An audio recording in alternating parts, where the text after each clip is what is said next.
என்னதான் நம்ம வந்து குயிக்கா முடிச்சிடலாம் அப்படின்னாலுமே அது நம்ம கையில இல்ல அப்படின்ற மாதிரி இன்னைக்குமே டிலே ஆயிடுச்சு. பிகாஸ் இன்னைக்கு வந்து மெயின் கேக்ஸ் வந்து எதுவுமே இல்ல. எல்லாமே ஷிப்பிங்கான ஆர்டர்ஸ் தான். ஓகே குயிக்கா கம்ப்ளீட் பண்ணிடலாம் அப்படின்னு தான் நானுமே ஸ்டார்ட் பண்ணேன்.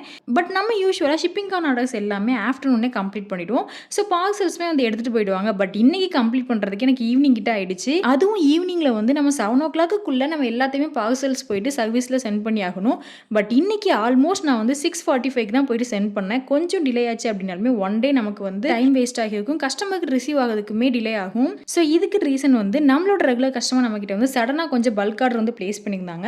அவங்க ஃபேமிலி ஃபங்க்ஷனுக்காக இந்த மாதிரி கேக்ஸ் வந்து டொனேட் பண்றதா கேட்டிருந்தாங்க. ஸோ அதை ஸ்கிப் பண்றதுக்கு வந்து எனக்கு தோணல. ஸோ நானுமே ஆர்டர் அக்செப்ட் பண்ணிட்டு கஸ்டமருக்குமே நம்ம வந்து கம்ப்ளீட் பண்ணி கொடுத்துட்டோம். அதே சமயம் இந்த ஷிப்பிங் ஆர்டர்ஸ் எல்லாத்தையுமே நம்ம சக்சஸ்ஃபுல்லா கம்ப்ளீட்டுமே பண்ணிட்டோம். நீங்களும் இந்த மாதிரி கேக் ஆர்டர் பிளேஸ் பண்ணோம் அப்படின்னா ஸ்கிரீன்ல உள்ள கான்டாக்ட் நம்பர் நோட் பண்ணிக்கோங்க. அப்படி நம்ம சேனலை ஃபாலோ பண்ணிக்கோங்க. நெக்ஸ்ட் வீடியோல பார்க்கலாம்.